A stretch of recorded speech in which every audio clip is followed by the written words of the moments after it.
जब सरकार करती है इन्हीं को आगे करती है, इन्हीं को आगे करती है।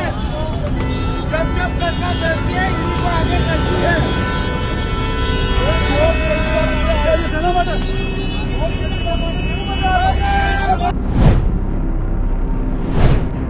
देखिए जो है वो तरीके से ये तस्वीर जो है लगातार चौक से तस्वीर दिखाया जा रहा है कि किस तरीके से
केंद्र सरकार की ईडी उनको गिरफ्तार करके ले गई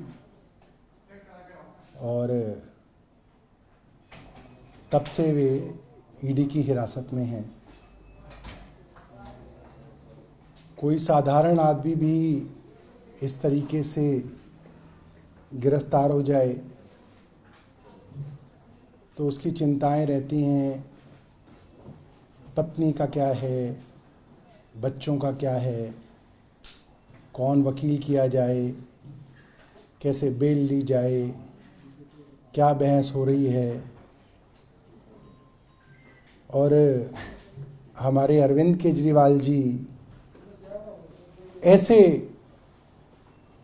मुख्यमंत्री हैं, ऐसी मिट्टी के बने हैं कि वहाँ ईडी की हिरासत में भी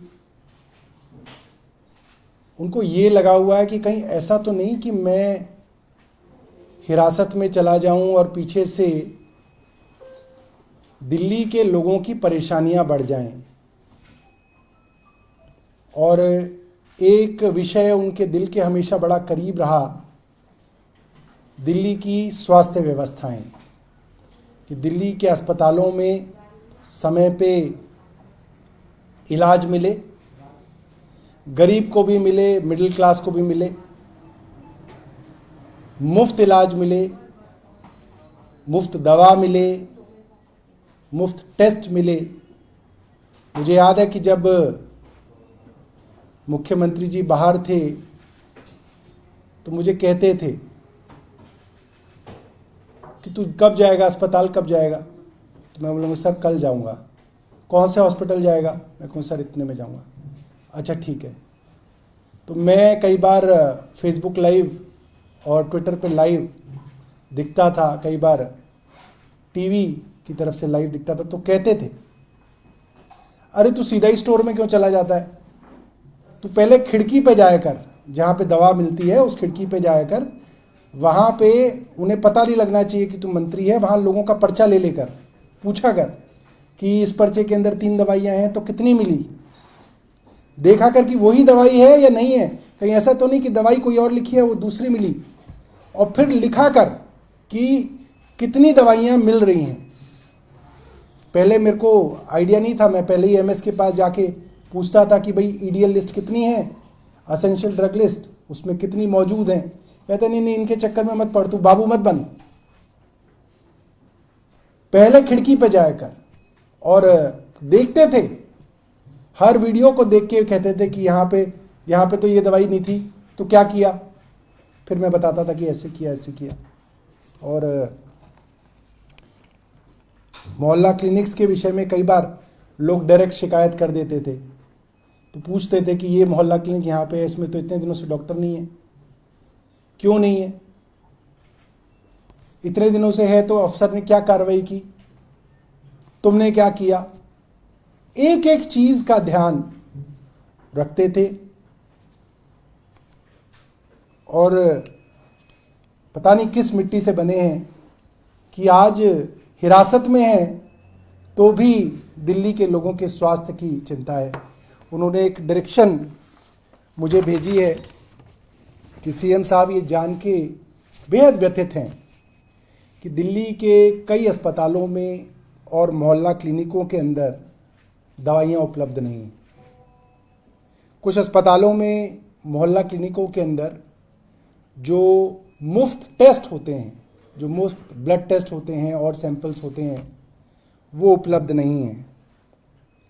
और उन्हें लगता है कि उनके जेल में जाने की वजह से दिल्ली में किसी को तकलीफ नहीं होनी चाहिए। वो जेल के अंदर हों, बाहर हों, जब भी कोई गरीब आदमी सरकारी अस्पताल में दवाइयाँ लेने जाए, उसे दवा मिले। और अगर उस गरीब आदमी को दवा नहीं मिलेगी, एक बड़ी साधारण सी बात है दोस्तों कि एक मिडिल क्लास आदमी अगर अस्पताल में जाए, दवा ना मिले तो वो खरीद सकता है, मगर दिल्ली के अंदर लाखों ऐसे गरीब परिवार हैं जो दवाइयों के लिए पूरी तरीके से सरकारी अस्पतालों में आश्रित हैं। और कुछ लोगों की तो दवाइयाँ ऐसी हैं जो जब तक जिएंगे तब तक उनकी दवा चलेगी। किडनी की जिनको बीमारियां हैं, जब तक जिएंगे तब तक डायलिसिस होगा, जब तक जिएंगे दवा चलेगी। ब्लड प्रेशर की दवा है, डायबिटीज़ की दवा है। इस तरह की कई ऐसी चीज़ें हैं जिनकी दवा के लिए वो लोग पूरी तरीके से दिल्ली सरकार के अस्पतालों पे, मोहल्ला क्लिनिकों में और हमारी डिस्पेंसरियों में जो मुफ्त दवा मिलती है उस पर आश्रित है। और बहुत सारे लोग ऐसे हैं जिनको लगातार इंटरवल्स के बाद टेस्ट कराने की ज़रूरत पड़ती है, और वो टेस्ट भी जो है उसके लिए वो हमारे मोहल्ला क्लिनिकों पे आश्रित हैं। और इस तरीके की सूचना मुख्यमंत्री जी को मिली है कि कई मोहल्ला क्लिनिकों के अंदर जो मुफ्त टेस्ट होते थे उसके अंदर समस्या आ रही है।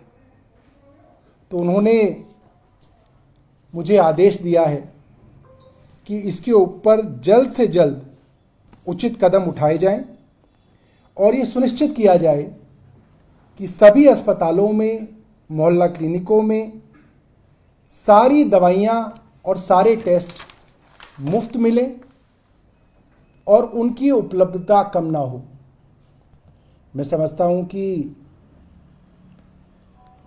उनका निर्देश तो हमारे लिए भगवान की आज्ञा जैसा है, और इसके ऊपर युद्ध स्तर पे मेरा विभाग और मैं मिलकर कार्रवाई करेंगे। और मैं अरविंद केजरीवाल जी की तरफ से सभी दिल्ली के लोगों को ये आश्वस्त करना चाहता हूँ कि आपका मुख्यमंत्री चाहे जेल में है, मगर सोच वो सिर्फ आपके लिए रहा है, सिर्फ और सिर्फ जनता के लिए मुख्यमंत्री सोच रहे हैं। और उनकी चिंता यही है कि उनके जाने के बाद पीछे कोई व्यवस्था खराब ना हो। और हम सब लोग जो उनके सिपाही हैं, हम सब लोग 24 घंटे काम करेंगे